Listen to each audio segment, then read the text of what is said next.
Hello and welcome to the Big Reviewski with Chicago Town Pizza. My name's Owen, there's Rory, and you would not believe what a stuffed show we have for you today. As my granny used to say, it's about as stuffed as a Chicago Town stuffed takeaway pizza. Actually, that reminds me, Chicago Town have given us lots of free pizza for you. All you have to do to be in with a chance of winning that free pizza is head over to the Big Reviewski Twitter account where our pinned comment will be our latest competition and you can enter there. So the very best of luck. Now, Rory, everybody in the world is talking about Squid Game, but for the one person who lives under a rock, hasn't seen it, hasn't heard of it, probably thinks it's some kind of David Attenborough children's show, which it definitely is not. No. What is Squid Game? Squid Game is, I think, on track to become Netflix's most watched series of all time. It comes from South Korea. It deals with a group of money-strapped people who take part in a huge competition that's going to win them loads of money, and all they have to do is play a series of children's games like tag or tug of war. The only small difference is that if you don't win, you could die very violently. It's just the only teeny tiny small difference. That's it. Yep. As we said, obviously, so many people around the world have been watching it, not just in Ireland, not just in the UK, but as you said, it is on course to become Netflix's biggest ever hit.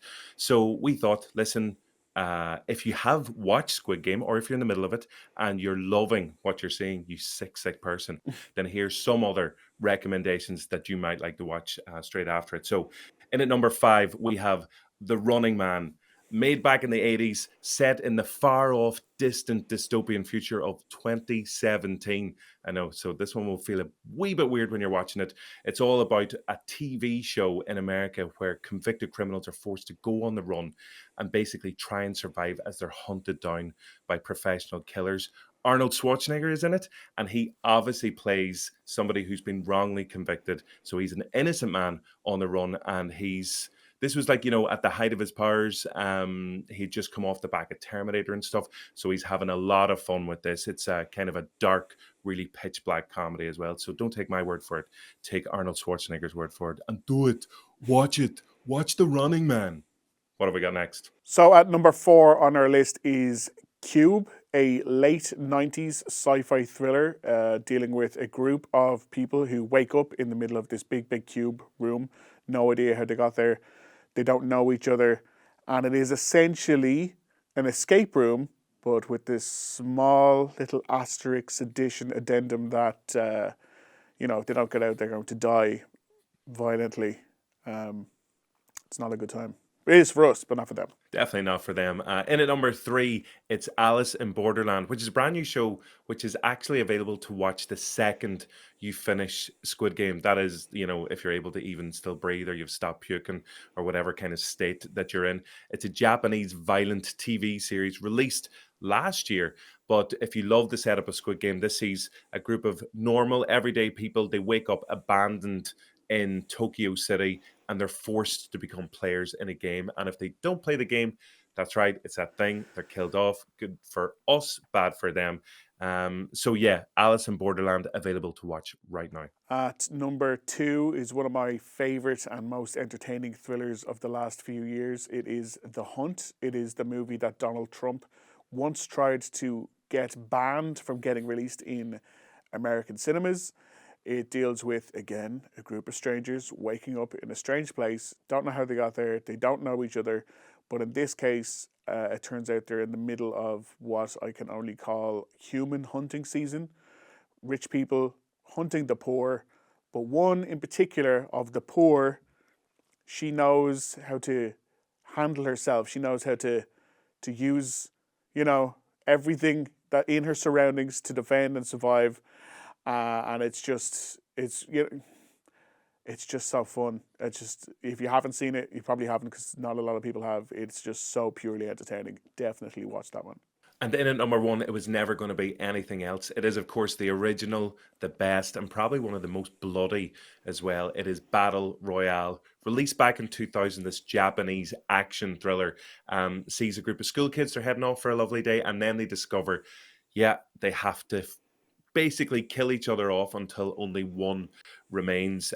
It was so controversial upon its release that it was actually barred in loads of countries around the world, but has proven to be so influential that all of this entire genre, whether it is The Hunt or Squid Game or Cube, all of these things, they become known as battle royale films and TV shows. So you should definitely check it out, you sick person. Don't know about you, Rory, but I could murder some new releases right now.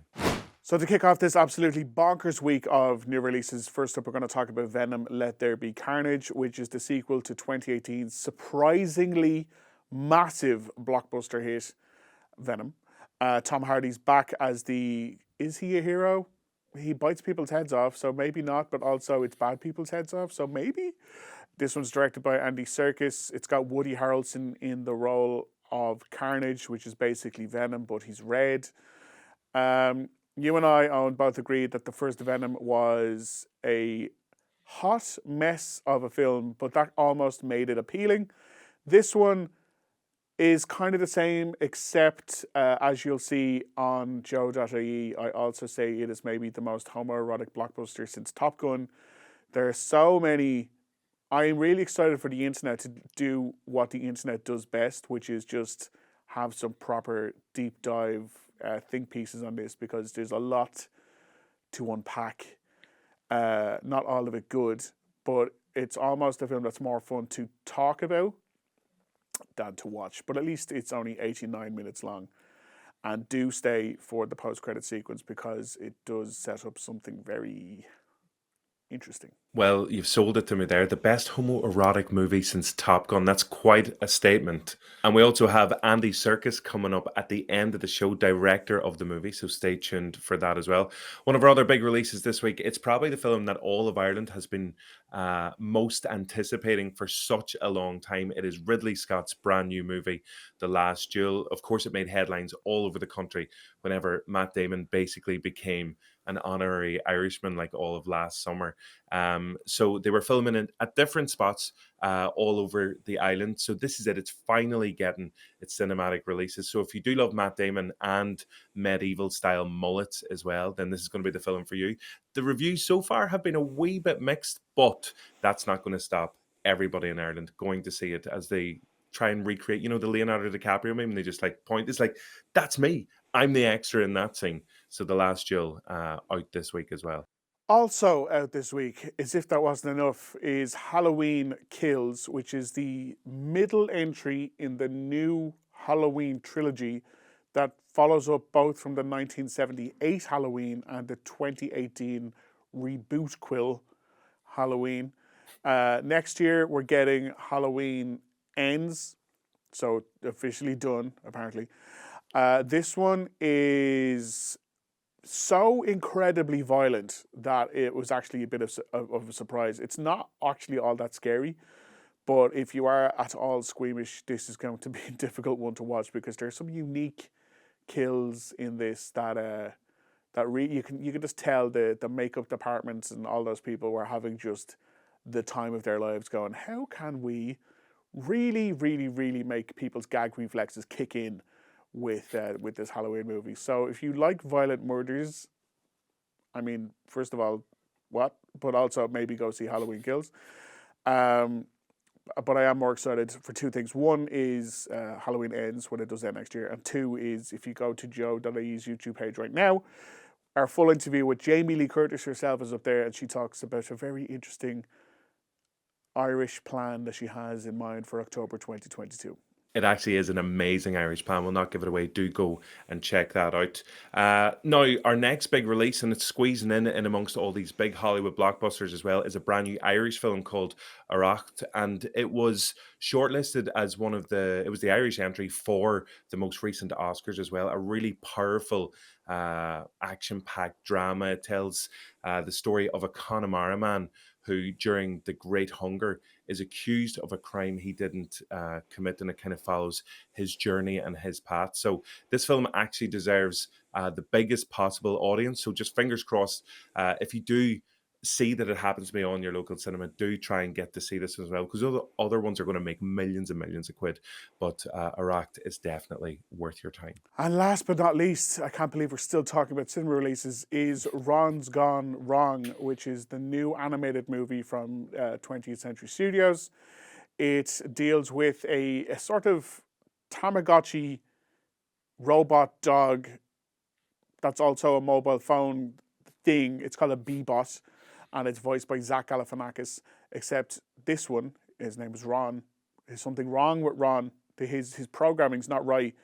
And his owner is voiced by Jack Dylan Grazer, who recently did voice work on Luca, and he was also in the It movies. Initially, he's like, "You're broken."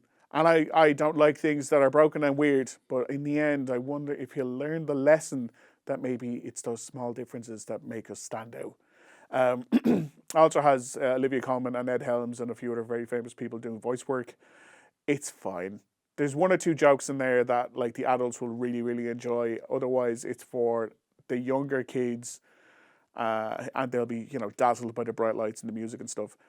But if you go over to Joe.ie's YouTube channel right now, we also spoke to Zach Galifianakis and Ed Helms and had a mini Hangover reunion, and you can check out that whole interview right now. I don't want to typecast Olivia Colman, but seeing as she's doing Ron's Gone Wrong, and she recently did The Mitchells versus the Machines as well, she seems to be going down that niche path of dystopian robot apocalypse sentient beings type animated film, which is quite a niche subject, but if anyone can nail it, it's obviously Olivia Colman. So those are all our brand new releases in the cinema this week, and I don't even know if anybody has time to actually watch any trailers at the moment, because you'll obviously be busy watching those. But Rory, what trailer have you picked out for your favorite one this week? Yeah, this week. So the first trailer dropped last week, and it is for Resident Evil Welcome to Raccoon City. But the original trailer that went up was fine. There was a lot of nods towards the Resident Evil games. But if you go to YouTube and type in Resident Evil Welcome to Raccoon City International trailer, it's a newer one and is actually a much, much better trailer. Gives a much better sense of what the film is going to be and the actual plot of what to expect from it. It's got, again, some impressive, like Kaya Scodelario. I'm so sorry, I keep mispronouncing her name every single time. And some very recognizable faces in there. And the director of 47 Meters Down. I don't know if you remember that shark movie, which was actually kind of fun. So if you're a fan of the games, if you're a fan of zombie movies, this one is reaching Irish cinemas. I think it's December 3rd. So just in time for Christmas. But it's October, so we're talking about it now. So just for me, for someone who has never played the Resident Evil games, asking you, someone who absolutely loves the Resident Evil games, Welcome to Raccoon City to me sounds lovely and fluffy and bouncy and cute. Am I getting the right kind of vibe for this one? Knowing that you absolutely hate horror movies, yeah, that's exactly. You should go opening day. Don't read any reviews. Don't watch this trailer. Just sit front row center and enjoy the fluffy, cute movie about a city full of raccoons. No problems. Perfect. You're such a good friend. Thank you for the recommendation. That's why I'm here. 25 years and my life is still. We have to contain this. Trying to get up that great big hill of hope. Shall we go? For a destination. Into a crisis of times when I'm lying in bed just to get it all out. What's in my head and I am feeling. What were Umbrella doing here? This is where they're experimenting on him. a little peculiar. What the? In our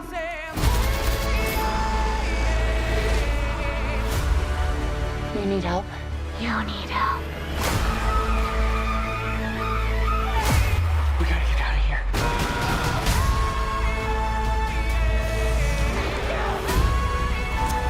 We're gonna take Umbrella down.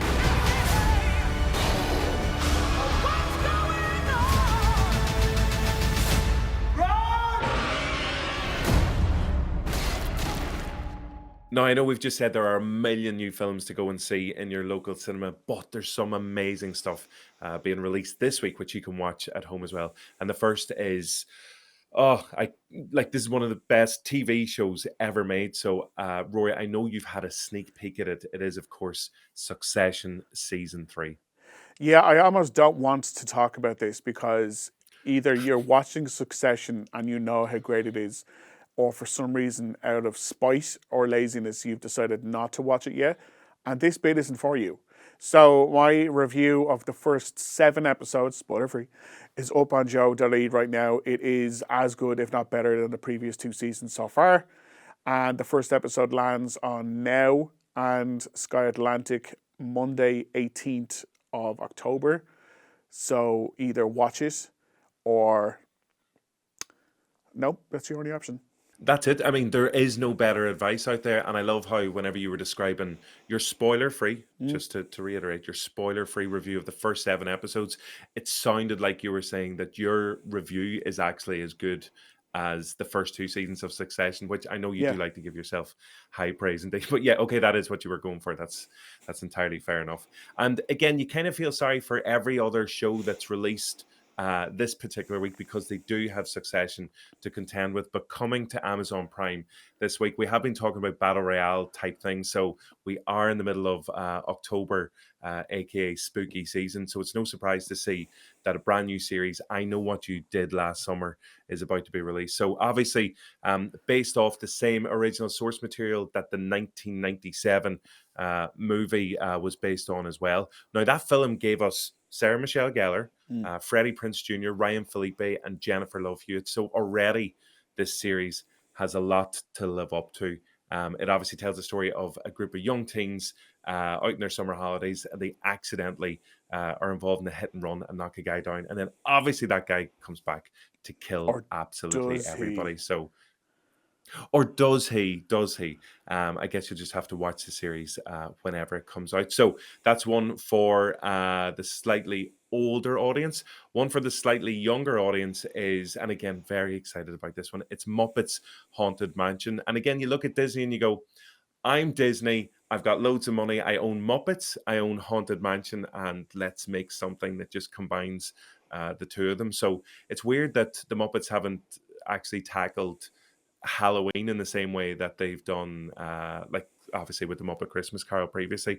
But this is only 49 minutes long. It's just been added to Disney Plus, and it stars Will Arnett in, like, you know, the token human role as well. So if you love your Muppets and you love your scares for all the family, this one is for you. Last but not least, Rory, what else have you got? Yeah, so again, along the lines of Succession, I think if you haven't watched the first 2 seasons, then nothing's going to drag you in for the third one. This is the 3rd season of You, which sees a handsome serial killer move to the suburbs with his new partner and their brand new baby and try to adjust to, just an ordinary life. But the show would have you believe it's slightly tougher to do if you are constantly obsessed with attractive people in your periphery. And if those relationships don't go according to plan, you're prone to killing them in a very violent way. So much like the first 2 seasons, it's sexy people and it's murder. So it's an easy sell for sure. So it's just up to you. If you like the first 2 seasons, You season 3 is on Netflix Friday the 15th. If you didn't, Succession is still coming. So, or both. Why not both? Spoiled for choice there. It feels like there's a lot of murder and blood and gore on the show this week, and that's not going to change because now it's time for Pizza in the Movie, where I don't even I don't even really want to talk about it again this week because it's been week after week of defeat for me. This is obviously the feature where myself and Rory vie for your love and for your votes, where we both give a recommendation of what you can watch at home while eating your Chicago Town Pizza. Don't forget you can win lots of Chicago Town Pizza goodies as well over on the Big Reviewski Twitter account.